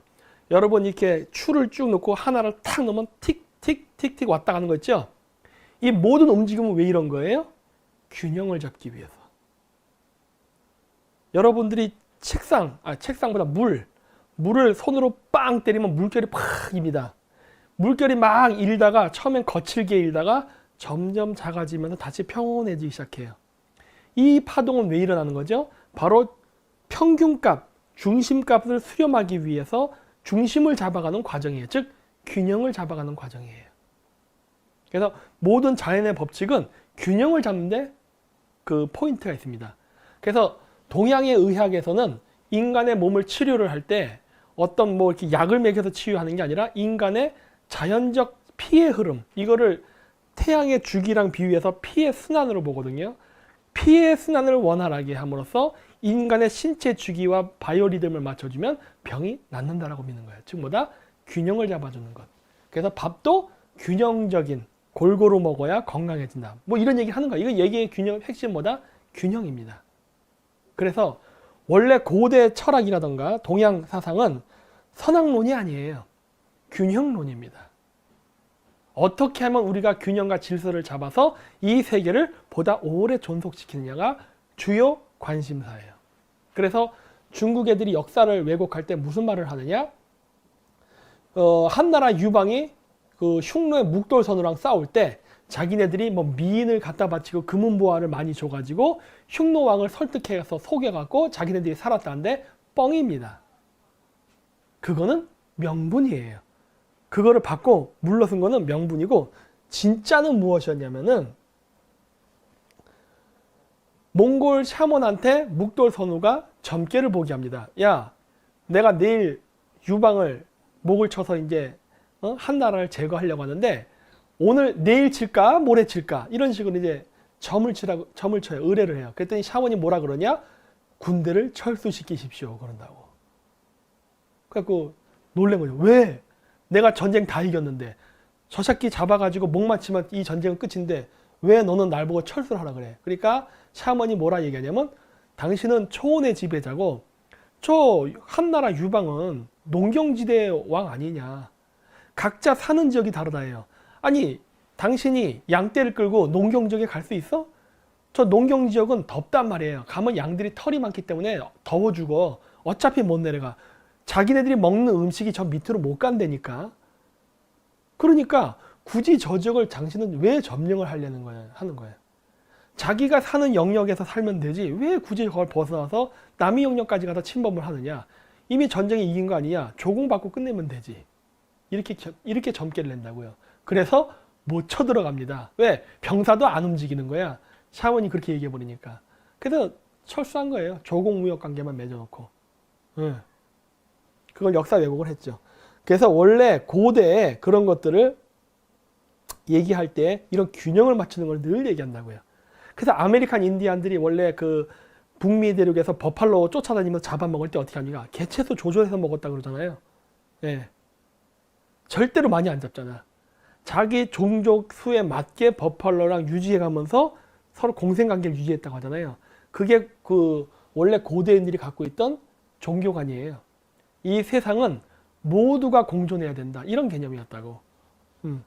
물론 요즘 이걸 좌파 사회주의자들이 왜곡을 해서 지금 얘기를 하는데 원래는 좋은 의미예요. 근데 이걸 완전히 이상하게 지금 3000% 빠졌는데 원래는 그런 의미였습니다. 그랬고, 이제 기차 얘기 나오고, 그래서 아까 했죠? 여기 보면 여기 예까제린 브릿지라는 거예요, 이게. 예. 예까제린 브릿지. 근데 이것도 굉장히 특이하죠. 그러니까 러시아가 3시간 빠르니까, 즉 12월, 그러니까 12의 숫자가 딱 오면은 0시가 되잖아요. 새해라는 말이야. 그렇죠? 새해가 되는 거예요. 근데 부활절은 3월이란 말이야. 그렇기 때문에 영국 그린위치 천문대 시간을 기준으로 3시간 더 앞지역인 러시아를 했는데, 예카체린부르크의 위치는 여기입니다. 여기인데 이게는 또 골 때린 게 거기가 바로 어디냐? 카자흐스탄이에요. 오, 카자흐스탄 시간대라. 카자흐스탄 시간대는 영국 그린위치 천문대로부터 시간이 6시간이 빠릅니다. 골 때리지 않아요? 숫자 6이 나와요. 오, 그리고 아스타나네? 왜 아스타나일까요? 오, 그 이유는 제가 얘기를 못합니다. 알고 있죠? 네. 이런 식으로 영화 속에 설정을 탁탁 해놨어요. 예. 오. 이런 것들이 있습니다. 여기서부터 여러분들이 한번 찾아보세요. 예. 재밌는 것들이 많아요. 그래서 지구의 세차 운동을 표현할 때 저렇게 묘사합니다. 달걀을 뱀이 감싸고 있는 모양. 예. 혹은 무한 반복되는 모양으로 묘사해요. 이거는 3차원적으로 봐야 되는 거예요. 자, 이게 무슨 말이냐? 이 두 개의 그림을 합쳐서 보십시오. 무슨 말이냐? 계란을 뱀이 이렇게 둘러서 옆으로 보면 저 모양인데 위에서 보면 어때요? 오른쪽 그림, 요 그림처럼 보이는 거예요. 위에서 볼 때는. 근데 옆에서 볼 때는 이렇게 보이는 거죠. 이거를 상징적으로 보여요. 무한 반복. 무한 반복되지만 달라요. 마치 우리가 어떤 이런 서류를, 어떤 종이를, 이런 종이 같은 것들을 복사를 할 때 계속 복사를 하면 약간씩 어긋나기 시작합니다. 네. 무슨 말이냐면 우리가 2011년 1월 1일과 2012년 1월 1일, 2013년 1월 1일, 2014년 1월 1일은 다 1월 1일이지만 다릅니다. 달라요. 결코 같은 위치로 돌아오잖아요. 일단 제 얼굴 보세요. 73년 4월 1일에 태어났던 제 모습과 지금의 제 모습은 완전히 달라요. 그렇죠? 시간은 무한 반복되나 그러나 그 시간대에 있는 모든 것들은 조금씩 변한다요. 예. 요거를 이렇게 여자 몸에다가 뱀이 둘러싼 거로도 얘기합니다. 이거 갖고 또 뭐 사탄 어쩌고저쩌고 내가 말도 안 되는 소리고 고대인들은 지구를 어머니라고 그럽니다. 그래서 서양에서도 마더 얼스라는 말을 많이 써요. 땅을 여성으로 얘기해요. 지모신이라 그래요. 지모신. 그래서 하늘은 남자, 땅은 여자. 상하관계를 얘기하는 게 아니라고. 땅은 하늘로부터 비, 일종의 정자죠. 내려오면은 땅이 그 물을 머금고 거기서부터 싹이 튼다고, 즉 생명이 솟아난다고. 그래서 땅을 여성성으로 봅니다. 근데 거기다 뱀을 왜 감쌌느냐? 무슨 사탄의 유혹 그런 게 아니라 지구가 세차 운동을 하면서 자전과 공전을 이렇게 하기 때문에 지구에서 봤을 때 태양이 지그재그로 움직이는 것처럼 보여요. 지그재그로. 처럼 보인다고. 그 모습을 이렇게 묘사한 거예요. 지구, 즉 여성의 몸을 태양이 지그재그로 가는 것처럼 보이는 거를 뱀이 꼬아서 묶은 것처럼 얘기하는 거예요. 그래서 태양을 뭐로 얘기하느냐? 용으로 묘사합니다. 용의 입에는 뭐가 있죠? 여의주. 여의주를 문 용이 하늘을 지그재그로 움직인다 라고 얘기를 하죠. 용이 승천한다. 태양이 떠오른다. 이거라고. 예? 그렇게 묘사한 거예요. 그러니까 용을 믿으면 우상숭배가 되는 거고 그게 태양이란 걸 알면 과학이 되는 거예요. 우상숭배와 과학은 정말 백지장의 차이입니다. 정말 백지장의 차이예요. 그게 원천 지식이 뭔가 원리가 무엇인가만 알면은 금방 되는 거야. 예. 그걸 어떻게 하냐고요? 고대에? 나도 몰라요. 초고대 사로 가는데 그러면 나도 그러면 굉장히 불가사의해집니다. 어쨌든 이런 거예요. 그래서 이 몸에다가 뱀을 혹은 밧줄을 묶은 걸로 묘사되는 거는 무슨 사탄의식 이런 거 아니에요. 예? 과학을 기반으로 해서 봐야 됩니다. 예? 자, 그래서 태극 문양이 여기서 나온 겁니다. 태극 문양이. 자, 그래서 요거를 다시 이해하기 쉽게 이렇게 보여드릴게요. 동영상으로 보여드릴게요. 자, 태양을 중심으로 지구가 자전을 하는데 이건 지구에서 본 걸 기준으로 한 거예요. 천동설을 얘기하는 게 아닙니다. 지구에서 봤을 때 저렇게 보인다예요. 그렇죠? 태양이 황도 12궁의 별자리를 이렇게 지나가는 것처럼 보입니다. 이거를 바로 황도라 그래요. 저 빨간색 선이 황도입니다. 태양이 지나가는 별자리. 예? 이렇게 지구가 좌우로 삐뚤빼뚤 흔들리면서 그렇게 보이는 거예요. 그렇죠? 자, 그리고 요건 뭐냐? 그러면서 무엇이 겹쳐지냐면 옆으로는 황도 12궁의 별자리가 이렇게 지나가는 것처럼 보이고 위쪽에는 지구의 자전축이 흔들림으로 인해서 북극성을 결정하는 별자리가 이동하는 게 보입니다. 여러분 북극성이 안 움직이는 것처럼 보이죠? 북극성 이동합니다. 그거를 제가 말씀드리려는 거예요. 자, 요거 조금 빨리 가게 해볼까? 자, 옆으로 됐죠? 자, 이제 그러면 옆으로 가면서 황도 12궁 태양이 지나가는 걸 본다고 했죠? 옆에를 본 겁니다. 이제 위를 어딜 봐야 돼요? 위를 봐야죠. 북극 지점. 그러면 우리가 서 있는 땅으로부터 지구의 자전축이 세차운동 때문에 이렇게 움직이는데 그게 바로 이렇게 북극성을 결정하는 작은 곰자리, 세페우스, 백조, 직녀, 용자리를 지나갑니다. 이렇게. 보이세요? 26,000년 주기로 움직입니다. 이러는 거예요. 이거를 합치면은 뭐가 되느냐? 오늘 내용이 좀 어려울까? 만다라가 되는 겁니다. 티베트 불교나 이런 데서 많이 그리죠? 이게 되는 거예요. 이 모양이. 즉 뭐다? 천동설은요. 지구가 중심에 있는 걸 기준으로 하는 겁니다. 그러니까 지구의 관측자적 관점에서의 우주예요. 지구 땅에 있는 관측자적 관점에서의 보이는 우주를 얘기하는 게 천동설이에요. 즉 지구와 북극성이 기준점이 돼서 지구가 이렇게 움직일 때 그때 보여지는 이 삼라만상의 우주란 말이에요. 그거를 묘사한 거야. 그래서 황도 12궁이 있고 안에 북극성을 결정하는 별자리가 있는 거예요. 이걸 묘사한 거예요. 그게 만다라예요. 그렇죠. 꽃 모양이 되죠. 그래서 꽃 모양이 되는 거예요. 네. 그래서 여기도 나왔지만은 이거는 통과하자. 네. 그래서 그게 바로 이겁니다. 자, 보이시죠? 바깥에 황도 12궁의 별자리가 있고 안쪽에 여기 보시면 북극성을 결정하는 별자리들이 존재하죠. 네? 이것이 서로 여러분 그 서양 영화 큐브라고 보셨어요? 큐브 보시면 일정 시간대가 되면 퍼즐이 착각 바뀌면서 새로운 방의 문, 게이트가 열리죠.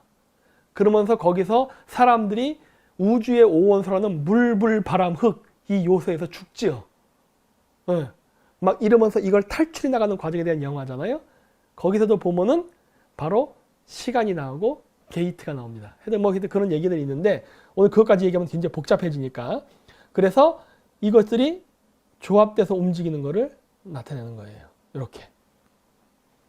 황도 12궁을 이렇게 황도 12궁과 북극성이 서로 주기에 따라서 탁탁 겹치면서 갑니다. 지금은 물고기 자리 시대에 태양이 물고기 자리 시대에 있고 그리고 북극성은 작은 곰 자리에 있는 시대예요. 하지만 다음번 새천년 세계는 태양이 물병 자리에 있고 북극성은 작은 곰 자리에 있는 시대로 넘어갑니다. 철의 시대의 마지막 주기가 와요. 그리고 나서는 어떻게 된다? 새천년이 열립니다. 천문학적으로 그렇게 된다는 거예요. 천문학적으로. 네, 천문학적으로 그렇다는 겁니다. 그래서 이렇게 여기 설국열차에서도 보면 이렇게 나중에 보시면 나오지만 저게 나와요. 1월, 2월, 3월, 4월, 12월이 나오고 그 안쪽에 소우주의 개념, 시간이 나오죠. 시간, 월, 그 다음 대주기가 나오죠. 황소자리, 물병자리, 사자자리 뭐 이런 식으로 저 바깥에. 그렇게 됨으로써 소우주, 중간우주, 대우주 이렇게. 그래서 이것이 무한 확대, 무한 축소되는 프랙탈 이론이라는 개념이 여기서 나오죠. 그 시간 속에 존재하는 우리죠. 네. 내용이 굉장히 어려운 내용일 텐데. 그렇죠? 이것들에 대한 이야기야. 이것들에 대한 이야기.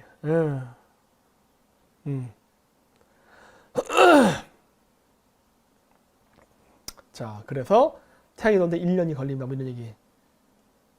쭉 이게 여기도 보면 막달레나가 나와. 캐릭터 중에. 와, 나 이거 보고 깜짝 놀라서 막달레나가 왜 나오나. 이 그림 속에는 굉장히 상징이 크죠. 막달레나가 누구게? 아시잖아요. 막달레나를 얘기하는데 막달레나가 누구를 쳐다보고 있죠? 임신한 여자의 배를 쳐다보고 있네. 막달레나와 아기. 아, 여기에 복선을 심어놨죠. 와, 여기 막 목에서 임금 일기는 담나이기 막 얘기하고 싶은데 얘기를 못 하겠네. 네. 응?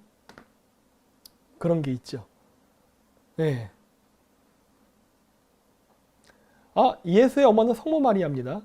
막달라 마리아는 성모 마리아가 아니에요. 네. 자, 그래서 이 얘기 나오고 여기 보면 그 처음에 잡혀갔던 남자가 나와서 이제 바이올린 연주를 합니다. 이렇게 연주를 하는데 이 바이올린 연주를 할 때 나오는 노래가 뭐냐? 펠릭스 멘델스존 바르톨디. 멘델스존의 노래의 날개 위에가 연주돼요. 바이올린으로. 왜 하필이면 그 노래일까? 하는 거야. 왜 하필이면 저 노래를 했을까? 이 왼쪽 거는 멘델스존 노래의 가사고 오른쪽 거는 원래 멘델스존의 그 노래는 그 하인의 그 독일 시인 하인의 시를 노래로 만든 게 멘델스존의 노래의 날개 위에예요. 그래서 원래 시가 오리지널입니다. 근데 일단 왼쪽 거만 보면 뭐 노래의 날개 위에 뭐 이런 식으로 쭉 얘기가 나와요. 근데 여기 보면 골 때린 것들이 많아요. 이 내용을 천문을 알고 보면은 그림이 그려져요. 천문을 알고 보면 왜? 고대 그 문인들, 지배계층들은 천문 별자리를 문학적, 시적 표현으로 한 게 굉장히 많거든. 근데 여기서도 보면 그게 보여. 노래의 날개 위에 그대를 보내겠다. 행복에 가득 찬 그곳, 천국이겠죠? 아름다운 나라로 향기로운 꽃동산에 달빛은 밝은데 한 송이의 연꽃으로. 아, 암호가 있죠, 여기에. 이런 것들이 쭉 나와. 이게 근데 잘 모르겠다? 그러면은 오른쪽 걸 보십시오. 하이네의 시. 노래의 날개 위에 살아가는 그대를 태고 겐지스 강가의 풀밭으로 가겠어요. 겐지스가 왜 나와 여기서? 겐지스가 어디 있는 거야 도대체? 응? 겐지스. 응? 겐지스 인도에 있는 거잖아. 네. 그리고 거기에 보금자리고 장미가 만발한 정원. 장미의 정원. 오, 시크릿 가든이죠. 이런 이야기가 나와. 그래서 연못의 연꽃들은 사랑스러운 누이를 기다립니다. 와, 이거를 아는 사람은 이게 재미있어요. 이 시가. 왜냐? 이거 별자리 이야기하는 거거든. 그러면서 여기 뭐 네 번째 패러그래프에 뭐가 나와요? 깡총거리며 뛰어나와 길을 쫑긋거리는 온순하고 영리한 가지엘들. 이런 거거든. 예. 아, 이 시 어려워요? 아, 그러니까 이게 천문을 알고 보면 보인다니까. 천문. 이건 제가 나중에 따로 할 거예요. 근데 이 영화에서 멘델스존의 노래 날개 위에를 연주한 거는 상당히 의미가 깊어요. 이거 별자리에 대한 이야기입니다. 천문에 대한 이야기라고. 그래서 부활절 달걀을 쫙 나눠주죠. 예까체린 브릿지를 건너서 암흑이 시작되고, 즉 동지 12월 22, 23, 24가 되고 새해 12월 25일이 되고 나서 3월 동지로 넘어가니까 부활절 달걀이 나오죠. 부활절 달걀 나와요. 그 부활절 달걀 속에 메시지가 있죠. 일종의 신탁이죠. 하늘로부터 내려오는 메시지. 영화에서는 뭐예요? 머리칸으로부터 내려오는 메시지예요. 네. 이게 주죠. 근데 여러분 제가 얘기했죠? 새해가 되고 나면 어떻게 된다? 대량살상. 여기서 보면은 이거 부활절 달걀 주고 난 다음에 무슨 일이 발생하죠? 여기서 갑자기 뭐 사라진 줄 알았던 것들이 있는데 안 사라진 것이 있다. 뭐 예를 들어서 갑자기 애들이 총을 탁 집어들더니 무자자작 사람들 죽이기 시작합니다.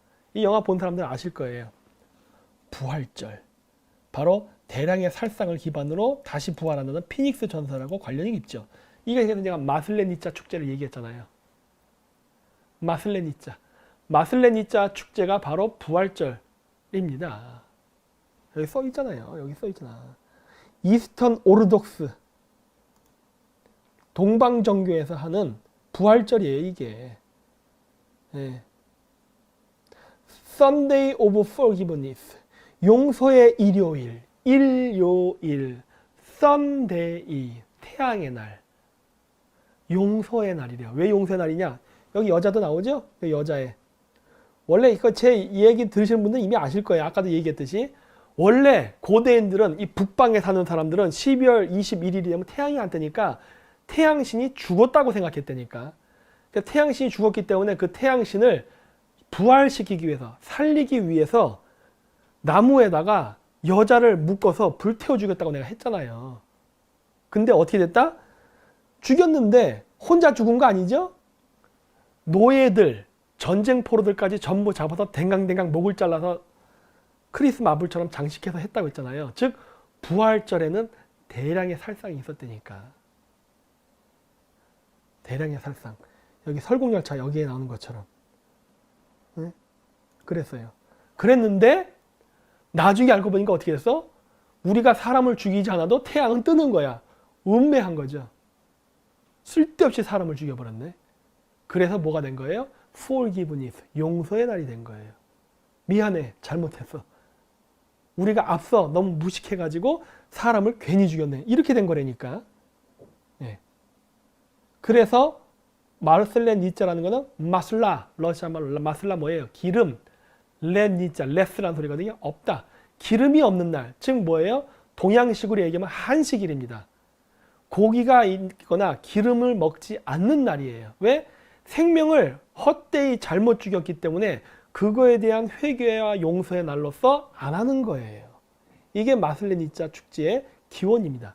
그래서 오늘날은 여자를 산채로 태우는 게 아니라 여자 인형을 불태우는 거죠. 그걸로 쇼부 본 거지. 마치 뭐 이게 진짜인지 아닌지 잘 모르겠지만 만두의 기원이 제갈공명이 남만족들 그 아이들 머리를 잘라갖고 인신공양하는 걸 못하게 하기 위해서 만두, 즉 만족의 머리, 아이들 머리 모양으로 음식을 만들어서 갖다 바치는 걸로 대형을 하게 돼서 만두가 유래됐다라는 얘기처럼 그렇게 해서 만들어졌다는 거예요. 결국 뭐다? 과학이 인간의 어리석음을 개화시켜 준 거라니까. 에? 과학이 인간의 어리석음을 개화시킨 거예요. 과학이. 예. 그래서 관습처럼 내려오던 종교 관습을 타파하고 새로운 과학적 지식과 지성을 기반으로 그러한 악습을 없애버린 거예요. 그래서 여기 영화에서도 보면은 부활절 달걀 주고 대량의 살상이 일어납니다. 고대에는 그랬다는 거예요. 고대에는. 네. 근데 만약에 현대 인류가 과거보다 더 나은 지식과 지성을 가지지 못했다면은 아마 이번 세기에 대량 살상이 한 번 더 일어날 수도 있습니다. 왜냐? 지금이 물고기 자리 시대의 마지막 해예요. 그러니까 마지막 주기에 와 있단 말이야. 근데 물고기 자리는요, 황도 12궁 12개의 별자리 중에 12번째 별자리입니다. 즉 우리는 마지막 별자리 끝에 와 있어요. 곧 물병 자리로 넘어가는데 물병 자리는 첫 번째 별자리입니다. 한 바퀴를 뿅 돌고 착 새천년으로 넘어가는 시점이에요. 26,000년 만에. 즉 뭐다? 대주기의 동지의 시기에 살고 있는 거예요. 이거를 만약에 종교화해서 믿는 무리가 있다면 당연히 이 새천년에 26,000년 만에 돌아온 이 대주기의 동지 시기에 대규모 학살이 일어날 수도 있겠죠. 그거는 인간이 얼만큼 과학을 아느냐에 따라서 결정되겠죠. 여기서 얘기하는 거는 물리적 무기를 만드는 과학이 아니라 여기 인간의 지성에 대한 과학. 이게 없으면 어떻게 된다? 그 무기로 자멸을 하는 거죠. 그거는 여러분들이 선택에 달린 거죠. 네. 이런 것들이 여러 개가 나오죠. 이거 매트릭스에서도 이런 게 나오잖아요. 네. 근데 여기 보면 이제 바이올린 연주를 하는데 끈이 재밌게도 한 개야. 네. 인류의 끝을 얘기하는 거죠. 문명의 끝. 여기 보면 블러드라는 게 나오잖아요. 이거 나오고 나서 막 죽이잖아요. 그 계란 속에서 나온 메시지가 학살이에요. 학살. 그 이제 거의 꼭대기쯤 가면 이렇게 뽕 맞은 것들이 잔뜩 있습니다. 근데 여기 특징이 뭔지 아세요? 이 상층부 칸은요, 전부 다 백인입니다. 여기에는 아시안과 흑인이 존재하지 않아요. 다 백인이야. 어떻게 보면 오늘날의 시대를 이야기하는 게 아닌가 싶은데 예. 여기도 보면 마지막 엔진이 있는 칸을 갈 때 다리를 건너갑니다. 왜? 북극성에 도달하기 위해서는 은하수를 타고 건너가야 된다 그랬잖아요. 그래서 마지막에 넘어갈 때는 다리를 넘어가요. 이렇게. 뭐 인신공양 얘기 나오고 뭐 여기 가면 이게 이제 여기 나오는데 그 길리엄이라는 사람이 얘를 만나면 바로 죽여버리라고 혀를 잘라버렸다는 얘기가 여기서 그 이유가 나오죠. 왜냐? 여기에 시스템에 대한 설명을 하거든요. 예, 이 기차 안에 갇힌 모든 사람들은 결국 하나다. 뭐 이런 얘기를 하거든요. 나중에 보세요. 폐쇄된 생태계나 균형을 여기서 균형 유지라는 얘기가 자꾸 나와. 공기, 물, 식량, 공급, 인구 뭐 이런 식으로 해서 다소 과격한 해결책. 이게 뭐냐면 전쟁이에요. 개체수를 줄이기 위해서 과거 전쟁 혹은 인신공양을 했었습니다. 차선책은 한 집단이 타 집단을 죽이는 거다. 뭐 이렇게 쭉 나와요. 뭐 가끔 한 번씩 소유를 붙이길 필요가 있다. 그거를 죄를 통해서 하려고 했던 거예요. 예. 예까지리 나타나 아까 얘기했던 그거죠. 74% 죽이라는 얘기 나오고 18주년 기념으로 18명을 남겨라. 아까 얘기했잖아요. 새해가 됐기 때문에 18이거든요. 그래서 18의 숫자 여기서도 또 나와요. 제가 보면 쭉 나와요. 그래서 여기가 엔진의 심장이야 라는 얘기를 해요. 심장. 왜 그럴까요? 여러분. 심장. 황도 12궁을 보여드려야겠습니다.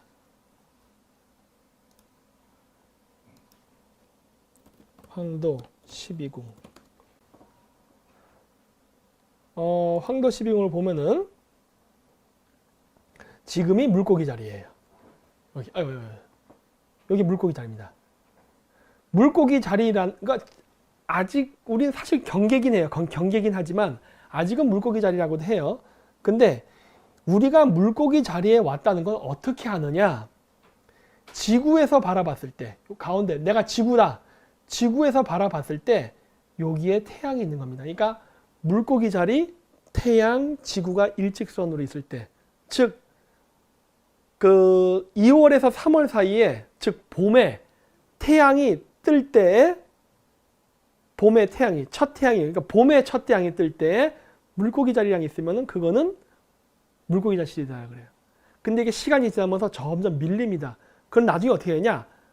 그 월에 물고기 자리 태양이 뜨는 게 아니라 물병 자리 태양으로 변해요. 바뀌어버려. 그러면 우리가 물병 자리 시대가 도래했다고 합니다. 근데 이게 그렇게 일직선으로 정렬이 되는 게 안 보이잖아요. 태양 뒤에 있으니까. 그래서 우리가 물고기 자리 시대가 왔다, 물병 자리 시대가 왔다라는 걸 어떻게 판단을 하냐면 여기 물고기 자리가 있잖아요. 이 물고기 자리는 태양 때문에 가려서 안 보니까 반대편 별자리를 보고 갑니다. 그게 바로 처녀 자리예요. 처녀 자리. 그래서 처녀 자리를 보고 우리는 지금 물고기 자리 시대에 진입했구나 라는 걸 아는 거예요. 따라서 우리가 사는 이 시대, 고대는 태양을 신격화해서 믿었다 했잖아요. 신격화가, 그치? 신격화지. 태양을 신으로 생각했단 말이에요. 그러면 물고기 자리의 태양신은 어떻게 이 세상에 탄생을 했으며 어떻게 부활을 했느냐? 처녀 자리에 의해서. 처녀 자리 별자리 기운을 받아서 처녀 수태를 통해서 그 태양신이 이 땅에서 우리를 비추고 삶을 윤택하게 한다고 믿는 거예요. 그래서 물고기 자리 시대에 하늘의 태양신으로부터 사명을 받고 지상에 태어난 자들, 즉 천송 강림을 통해서 지상을 지배하는 지도자는 다 처녀 수태로 태어난다 라는 신화가 탄생합니다. 제 말 틀렸나요? 제 말 틀렸을까? 코주몽, 예수 빼고 당연히 있고, 코주몽, 누르하치, 알랑고아, 칭기스칸, 뭐 많잖아. 뭐 하여튼 무지하게 많잖아요. 죄다 처녀 수태예요. 동명왕도 처녀 수태구나. 네. 왜? 빚을 쬐더니 임신을 했대. 이거는 성모 마리아만 그런 게 아니에요. 징기스칸 탄생설에 나오는 알랑고아 전설에서도 알랑고아의 그 엄마가 성스러운 빚을 째더니 갑자기 임신을 합니다. 그래서 애가 태어나네. 동명왕도 마찬가지야. 햇빛을 쬐더니 임신을 했어. 그런데 알을 낳아. 에? 그렇죠? 이런 거라니까. 아, 혀컷에도 그랬어요? 아, 허경영? 그래요? 불임클리닉. 아, 어쨌든 그렇게 되는 거예요. 자, 스토리텔링이 그렇게 되는 겁니다. 자, 다음 시대는 물병자리 시대예요. 자, 요게 물병자리 시대입니다. 요게. 자, 물병자리 시대라는 건 뭐다? 지구, 태양, 물병자리예요. 물병자리, 태양, 지구. 따라서 물병자리라는 거는 우리가 어떻게 하느냐? 반대편 별자리. 그 반대편 별자리가 뭐냐? 바로 사자자리입니다. 여기 저 손가락이 있는데 사자자리. 사자자리 별 중에 가장 밝게 빛나는 별이 뭐다? 아마 제 강의 들으신 분들은 잘 아실 거예요. 레굴루스. 이거죠. 레굴루스. 이렇게는 보이시죠? 스핑크스 모양을 하고 있죠. 스핑크스는 사자의 머리를 하고 있죠. 거기에 심장의 위치. 그래서 사자자리 별자리 중에 가장 밝게 빛나는 별을 레굴루스라고 하는데, 레굴루스는 뭐라고 한다? 사자의 심장. 스핑크스 볼까요? 스핑크스. 자, 보세요. 스핑크스. 사자자리 레오처럼 하고 있죠? 그 가운데 뭐가 있습니까? 심장. 레굴루스가 있죠. 그쵸? 그래서 물병자리 시대의 영웅은 심장과 관련이 있습니다. 심장. 그래서 이 영화에서는 바로 엔진을 심장이라고 상징적으로 얘기해요. 여기가 엔진의 심장이야. 즉 물고기 자리 시대가 끝나고 물병자리가 시작됐을 때 살아남은 인류가 이 물병자리 태양시대 안에 살고 있다가 다시 그 다음 세기로 넘어가는, 즉 물병자리 시대도 영원한 게 아닙니다. 2160년 6 곱하기 6 곱하기 6은 216이에요.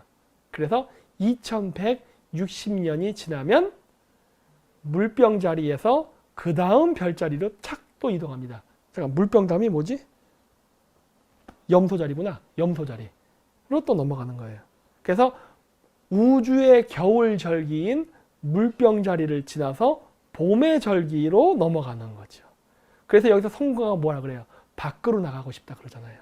왜? 이제 겨울의 절기가 끝나고 새천년 절기가 되면, 즉 심장이 멈춘다는 말은 뭐냐면, 심장이 멈춘다는 거는 물병 자리가 지나간다는 소리예요. 물고기 자리가 끝난다는 말은 뭐냐? 더 이상 처녀 수태로 영웅의 스토리텔링이 안 나오는 시대입니다. 네, 이렇게 되는 거예요. 그래서 이러한 이야기를 하죠. 그래서 지금 이거는 물병 자리가 끝나는 시대를 얘기하는 거라고. 엔진이 멈춘다는 말은 뭐예요? 그래서 물병자리의 종말이에요. 즉 겨울 절기, 우주의 겨울 절기가 끝나고 봄의 절기가 새로 시작하는 우주의 봄의 절기. 즉 뭐다? 골든 에이지, 황금 시대를 이야기하는 거거든요. 그래서 이렇게 얘기하는 거예요. 뭐 이렇게. 근데 메시지죠. 이제 네가 해라. 뭐 이런 식으로. 네. 왜냐? 엔진을 대표하는 메시아 월포트도 새해가 지나면 헌해. 태양의 수명은 12월 25일로 시작해서 다음 연도 12월 25일이면 끝납니다. 고대인들은 태양의 수명은 1년 365일이라고 봤어요. 이런 것처럼 한 시대의 별자리, 한 시대의 영웅은 절기, 즉 주기가 끝나면은 지나가고 새로운 영웅이 그거를 바톤 터치한다 믿는 거거든요. 네. 그래서 이런 얘기를 하죠. 뭐 이런 쭉 얘기 나와요. 철학적인 얘기 나와. 좋은 얘기 하네 하고 쭉쭉 지나가죠. 이렇게. 그래서 혼란에 대한 이야기를 하죠. 지도자가 있어야 된다. 그리고 여기 보면 사람들이 얘기를 해도 틀에 박힌 그 규칙대로만 움직이죠. 여기 나오는 애들도 원래는 꼬리칸에 있던 애들이고 강제로 납치당해서 지금 어떻게 보면 노예처럼 일을 하는 건데 그냥 채식에 반복되듯이 그 일을 반복할 뿐이죠. 그럼으로써 질서가 유지된다. 이런 게 나오는 거죠. 대통령 하나 바뀌었는데 나라가 이렇게 씹창이 나는 이유도 우리가 그 질서 속에 순응을 하기 때문에 대통령이 이상한 사람이 나오면 나라가 망하는 길로 가는 거죠. 어쨌든 여기서 그래서 사고가 나죠. 폭탄 터뜨려서. 그래서 열차가 멈추잖아요. 열차가 멈추면서 어떻게 됩니까? 바로 심장이 멈춥니다. 즉 이거는 뭐예요? 더 이상 물병자리 시대가 아니라 그 다음 별자리 시대로 넘어갔다 해요. 우주의 겨울절기가 지나고 봄의 절기로 들어간다. 그래서 거기 보면 나오잖아요. 이게 처음에 앞쪽에 보면은 누구지?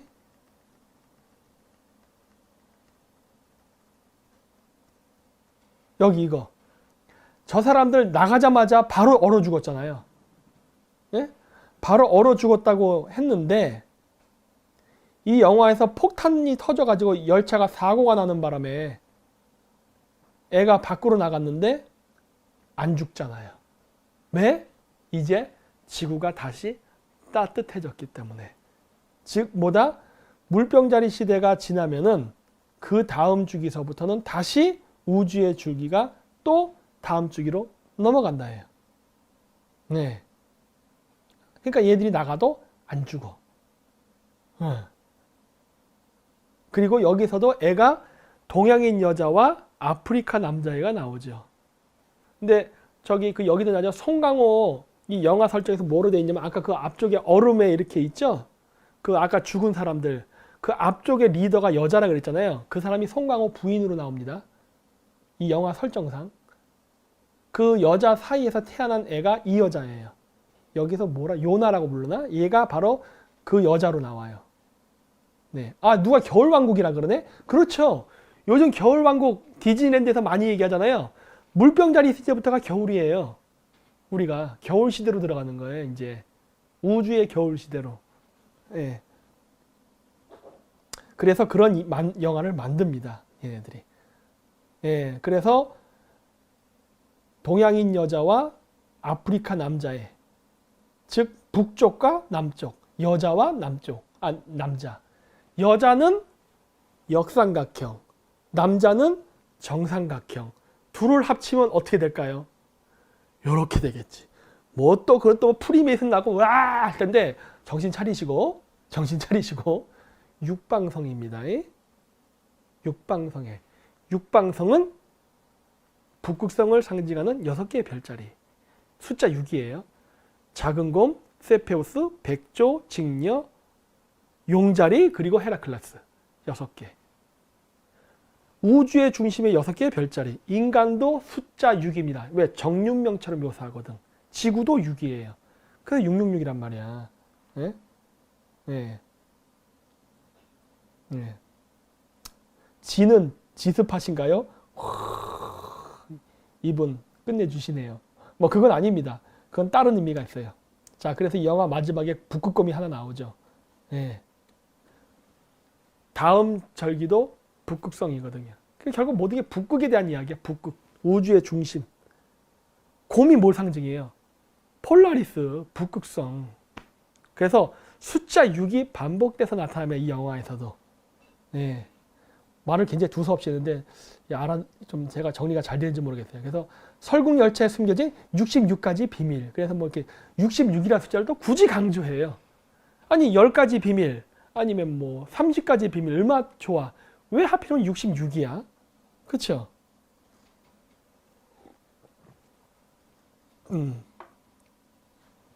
그래서 이런 식으로 해서 만들어서 역시 6이라는 숫자를 계속 강조한다는 게 보이죠.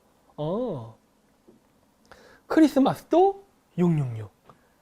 북이 66.6도. 그쵸? 북극성을 결정하는 별도 6개. 인체도 6. 모든 게 6과 관련되어 있죠. 네. 그래서 이런 것들 쭉 나오고 뭐. 몇 가지 봤는데 뭐 이런 거 시간 관계는 통과할게요. 그래서 뭐 이런 것들이 있다는 거. 네. 뭐 이런 게 있다. 그래서 재미있는 거고. 그래서 어쨌든 오늘 그 설국열차는 요걸로 이제 끝내겠습니다. 그래서 오늘 설국열차를 제가 이거 보면서 되도록이면 쉽게 하려고 굉장히 노력을 많이 했는데 쉽지가 않네요. 저도 이걸 얘기하면서 이거 어떻게 설명해야 되지? 하고 막 뭐 육두문자라는 말도 쓰고 하신데 훌륭하십니다. 네, 숫자 6 중요하죠. 네, 그래서 육갑은 맞아요. 60갑자를 육갑이라고 합니다. 그래서 우리가 갑을 병정 무기 겸신 이 하는 행위를 옛날 사람들이 뭐라 그랬냐? 육갑 떤다 그랬어요. 네, 육갑이에요. 그래서 이 얘기를 합니다. 그래서 소우주, 작은 우주의 세계는 이진법으로 움직입니다. 컴퓨터처럼 음양, 이진법 세계. 그리고 중간계 우주, 우리 인간이 사는 이 세계. 여기는 십진법의 원리로 움직여요. 그렇죠? 모든 게 십진법으로 쓰잖아요. 하지만 우주, 천문을 할 때는 육십진법으로 계산합니다. 네. 수메르인들도 천문을 계산할 때 육십진법으로 계산해요. 그래야 편해요. 거기서도 6이라는 숫자가 또 나와요. 네. 하여튼 그렇게 해서 6이라는 숫자가 뭐냐. 그래서 천문에 나올 때 항상 6이라는 게 굉장히 중요해요. 그래서 이것들은 어떻게 보면은 그 사람들이 이거를 못 보게 하려고 방해를 쳐놓은 게 아닌가라는 생각을 지금 해요. 왜냐? 여기에 선과학이 어디 있어요? 지금 제가 얘기한 거에 선과학이 존재했나요? 없어요. 그냥 자연의 법칙, 시간의 흐름이라고 얘기한 거지 여기에 선과학이 없어요. 태양은 선, 달은 악이에요? 그러니까 남자는 선, 여자는 악인가? 그런 거 없잖아요. 그냥 인간, 그냥 별이에요. 네. 근데 이거를 후대인들이 의미 부여를 해갖고 자기의 정치적 목적에 맞게 왜곡을 해버렸죠. 그랬기 때문에 본질로부터 자꾸 벗어나는 거예요. 본질은 지극히 단순합니다. 그냥 그렇다예요. 그냥 그렇다. 그래서 뭐예요? 스스로 자자에 그럴 연자, 자연이에요. 그냥 이런 것이지 여기엔 좋다 나쁨이 없어요. 근데 오늘날 우리나라 사람, 이게 오늘날 인류들은 이거에 대한 원리를 잊어버린 채 여기다가 선악론을 집어넣으죠. 큰 재앙이죠. 그러면서 세상이 완전히 아수라판이 되어버렸죠. 예. 이게 이 영화에서도 나옵니다. 그래서 이 영화에서 보면은 결국 어떻게 된다? 새천년이 되면은 또 대량으로 죽는다.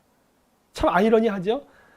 이 그 물병자리의 메시아라고 할 수 있는 윌리엄이 그 기차를 만들어서 인류를 구원을 했는데 시간이 흐르니까 이 윌리엄도 나쁜 독재자의 의미가 돼요. 그래서 이 나쁜 독재자를 타도하겠다고 또 새로운 혁명가가 나서 시대를 바꾼다고 뒤집는데 결국 결론은 뭐다? 새 시대를 만들면서 결국 기존 인류를 대량으로 죽여버리죠. 기차 사고로 다 죽잖아요. 그렇죠? 이런 이야기들, 이 역사의 아이러니, 서로가 선이라고 주장하지만 결국은 뭐다? 그냥 그럴 뿐이라는 거지. 이런 것들이 여기 나오죠. 그럼으로써 결국 다 죽죠. 예.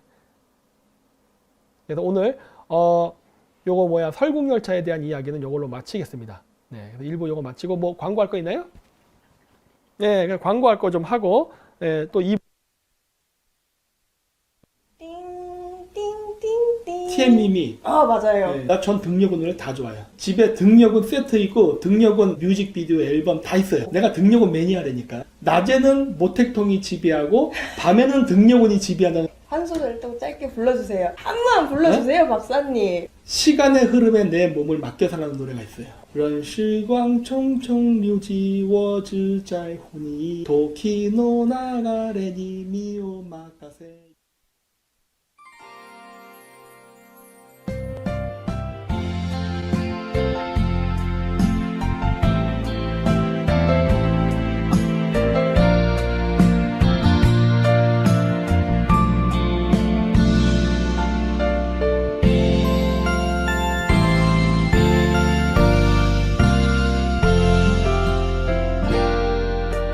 もしもあなたと会えずにいたら私は何をしてたでしょうか平凡だけど誰かを愛し普通の暮らししてたでしょうか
잽싸게 또 옷을 제가 갈아입었습니다.